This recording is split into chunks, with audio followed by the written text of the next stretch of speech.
My father was a brilliant man, and a dangerous one. He engineered a small town underground for us to live in because he believed that the world above was gone. That is where I was born, and where I lived my entire life. Up until last week, when, in desperation, my mother helped push open the hatch and hoist me outside into the sunlight. My father was wrong about the world ending 40 years ago, but if the thing that devoured him ever made above ground, the world may still end yet. I was the first history teacher to have been born below, so in the beginning it felt very strange to tell the children about the history of humanity, back when it existed above. But my mother pointed out that when she had learned it above, her teachers had never seen most of the things that they related either. That's why we learn history, she'd said, so that we can remember what we never knew. You will do wonderfully, Achaia. On the day the walls began to rumble, I was teaching the history of how we came to live below. Seth Whalen was an accomplished engineer, working for the United States government on a military project, I began. He was quite aware of how destructive the weapon that he was designing was, because, after all, he was its chief inventor. Yet, at the time, he was naive, and believed the men who told him that the weapon would only be used as a safeguard, a last resort to prevent a doomsday scenario. By the time he came across some documents indicating otherwise, it was too late. His design was in their hands, and there was nothing that he could do about it. I paused as I felt a first tremor. I didn't think anything of it, as tremors were a common occurrence. Still, there had been some bad shifts in the past, with more projected in the future, so we had to take the early warning signs seriously. "Was that a shift, Miss Whalen?" asked one of my students, Aiden. "No, Aiden," I said. "It was merely a tremor, and it seems to have passed. Now, I will continue with the lesson. As I was saying, Mr. Whalen discovered that there were indeed plans to use the weapon aggressively as soon as it was completed. My father, that is, Mr. Whalen, estimated that he had 2 years to do something about this. That was how long he calculated that he could stall the project." Kara, my daughter, raised her hand. "Yes, Kara? What was the weapon to be used for?" I hesitated. This was always the hardest part, to reveal to the children that humanity had killed itself off, and the world along with it. Recall the tensions between the US and the Soviets that I've been teaching you about, the so-called Cold War, with the ever-present lurking threat of nuclear engagement? The weapon was many times more powerful than any existing nuclear weapon, and was meant to turn the Cold War into the hottest war imaginable.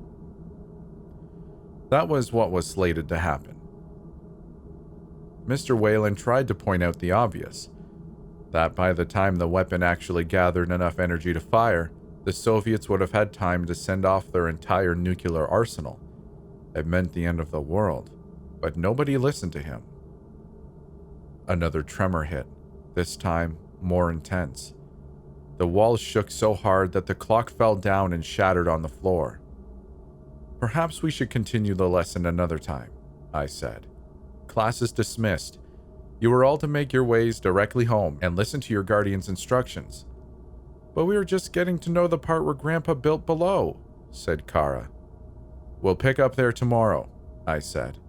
"Come now, everyone is to go straight home. Kara, you come with me." This happened on occasion, and was nothing to be much alarmed about, yet. I waited to make sure that each child was heading in the right direction. The school was situated in the exact center of the 3rd floor, to symbolize the importance that knowledge and wisdom had in our lives. Our houses encircled the school, comprising the remainder of the 3rd floor. The 2 floors above where we lived were taken up with agriculture. The floor below was for administrative work, and the floor below that was for manufacturing.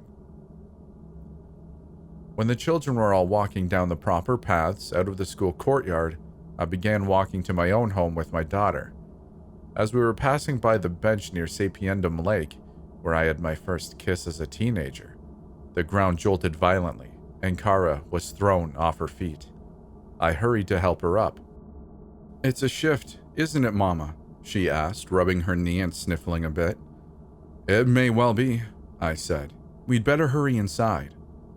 We rushed back to our house and went inside. My father was in his usual place in the meditation room, sitting in his chair, hooked up to his machines.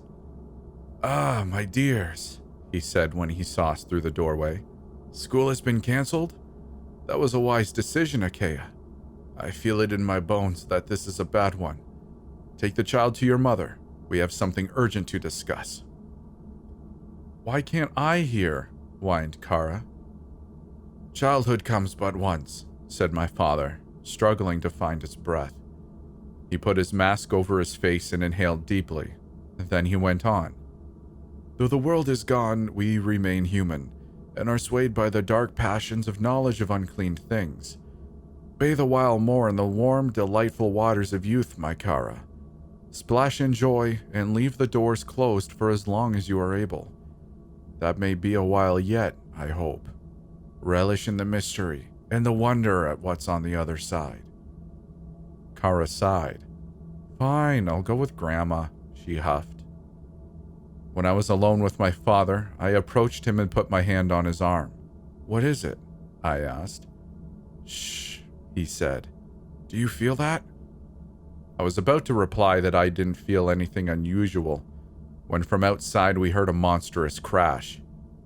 "The sky is falling," said my father. "It's a shift?" I asked. "It's more than a shift. I'm afraid it's rebirth." Outside, a steadily mounting rumble was growing louder. "Father," I said, "what are you talking about?" My father sighed deeply and was silent for a while. I heard the beeping of his machines as the noise outside threatened to drown them out. At last he spoke. "I haven't been truthful with you, my love, nor with anyone." I waited for him to explain himself. "Oh," he said, "I'm quite sure that the world above has been blasted to hell. That much is the truth. That they were ready to destroy the world as the natural conclusion of their hatred. But the weapon, I dismantled it before I came below and brought the key component with me." The house itself began to shake, despite its foundation running endlessly deep into the earth. "Father," I said, "we should shut up the steel room until this passes." He lifted his hand as far as the tubes attached to his arm would allow and waved dismissively. "The steel room won't protect you. Nothing will." "You're scaring me," I said. Indeed, I felt like a small child again, experiencing her first shift. I thought of Kara and how scared she must be. "What is going on?" "The weapon," my father said. "I tell people that it was a supercharged nuclear device of sorts, but that's not what it was at all. It didn't destroy things by blasting them with radiation. It erased things entirely from existence." I tried to grasp what he was saying as books began to topple off of the shelves. That doesn't make sense. Nor does it make sense that we've been living underground for the past 30 years. Oh, I've told a million lies that are convincing enough, as long as you don't stop to think about them or do a modicum of research. And I know it's different for you, since you were born here and it's all you've ever known. But the air we breathe, the food we grow, the electricity we enjoy, it's quite implausible that thousands of us could enjoy these things so far underground, without some help." I heard glass shatter somewhere in the house, and my mother came running into the room with Kara in her arms. Kara was crying inconsolably. "Seth!" my mother shouted. "What is this?" "I was just explaining, dear," said my father. "I suppose you all might as well hear it at this point. It's already over, I'm afraid. I can feel it carrying my mind away to the nothing. My soul, too, whatever soul there is." "What are you talking about?" I screamed. 42 years ago, he said, I was testing a new mechanism at the lab late at night when I felt another presence there. I didn't see anyone or anything, so I tried to shake the feeling, but it wouldn't shake. It kept intensifying, as if the thing were getting closer, but there was nothing there. I figured that I needed some sleep, so I put my head down on my desk and took a nap. As I was sleeping, I felt it slip into me. I felt it all over my body like ice, and then, in my head, like endless darkness. "Grandpa's scaring me," wailed Kara. I could barely hear her, as the roar all around us had grown so intense. In fact, I wondered how it was possible that I could hear my father over the noise, until I realized that he wasn't speaking out loud at all. I was hearing him in my mind. "We know so little of what there is," said my father, "and so little of what is not. It's like turning on a light switch or watching a magic trick. Just because it's gone doesn't mean it isn't there, and just because it's there doesn't mean it isn't gone. It's as simple as snapping your fingers once you understand it, but we're not capable of understanding it. Not without help." My father was bleeding from the nose and struggling to keep his eyes open, but he went on. "You see, I was the weapon that was to erase half the world. It would have been so easy, I realized. I merely needed to focus on it for a few days and snap. Just like that. Gone. No trace of it. On the land or in the minds of men. It wanted me to go forth and wipe out existence, and I was prepared to do so. Arrangements were made, and I was strapped to an enormous machine of my own design to build and focus my energies. The energies of the thing inside me. But as those energies were mounting, they loosened their grip on my mind, and I realized truly what I was about to do. So I escaped and ran." There was no need for him to go on. I saw it all in my mind. He went back to his house where his wife, my mother, was sleeping. He dragged her out of bed, and together they made their way to the small bomb shelter that they had constructed. And then, with his mind, he turned that bomb shelter into a town, with new people who had never existed before, but suddenly had identities and memories as if they had always existed. Nobody that I knew, other than my family, was real. Or they were, but not in the typical way of evolving through millions of years and having ancestors who reproduced. They were simply created out of thin air. "I'm dying, my dears," said my father. "And when I do, this will all be gone. I should have given you more warning, but this time has come on so suddenly. I've been fighting it for so many years, and now, in a day, it's over. Try for the radiated world above if you wish, or join me as we become nothing. It will not be so bad." I stood in total shock as my world literally collapsed around me. I felt a hand roughly grab my arm and came back to awareness. "There's my hatch," my mother was shouting. "To above, come on." "Goodbye," my father said, and we ran. We ran out of the house and toward the elevator. It was blocked by a pile of rubble, so we tried for the massive stone stairwell. I felt my father leave us as we started up the stairs. I looked behind me and all I could see was darkness coming up behind us, getting closer. I had Kara slung over my shoulder and moved forward with all of my strength. I felt an incredibly cold presence following us every step of the way. We reached the top floor and my mother led us to a massive metal door. I turned and saw that the nothing was there, just on the other side of the field. It was turning the only world I had ever known into nothing. I say that it was darkness, but that's only because I can't describe it in any other way. It was a blank spot in my mind. It was simply something that wasn't there anymore. We pushed the door open and looked up at the long ladder. "Go," said my mother. "I'll be right behind you." I made Kara cling to my back and started climbing. It was such a great effort, my body resisted me with each rung. Kara was moaning nonsense into my ear. She was delirious. "It's so cold," my mother said from just below me. Then louder, "I never knew Akeya. I promise you that. He fooled me too." "I know, Mom," I said. And I did, somehow. We reached the hatch. I tried to push it open, but it was too heavy. "Please hurry," said my mother. "It's almost here." "Can you help me push?" I asked Kara. Together we pushed. The hatch gave a little but still didn't lift. "We have to all do it," said my mother, "at the same time." I felt her reaching around me as she climbed up to the same rung that I was on. "On 3. 1, 2, 3. I pushed with all my strength, and the hatch flew open.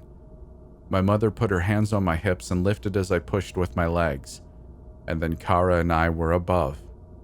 "Shut it!" screamed my mother. I looked down through sun-dazed eyes to see the nothing crawling up her legs. "Mom," I said, reaching my hand down. She slapped it away. "Shut it now!"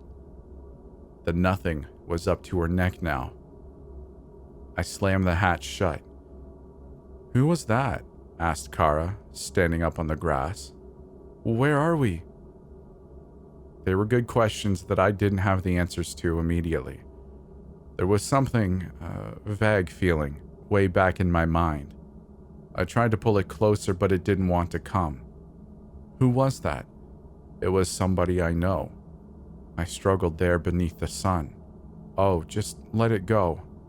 It'll come to you sooner or later.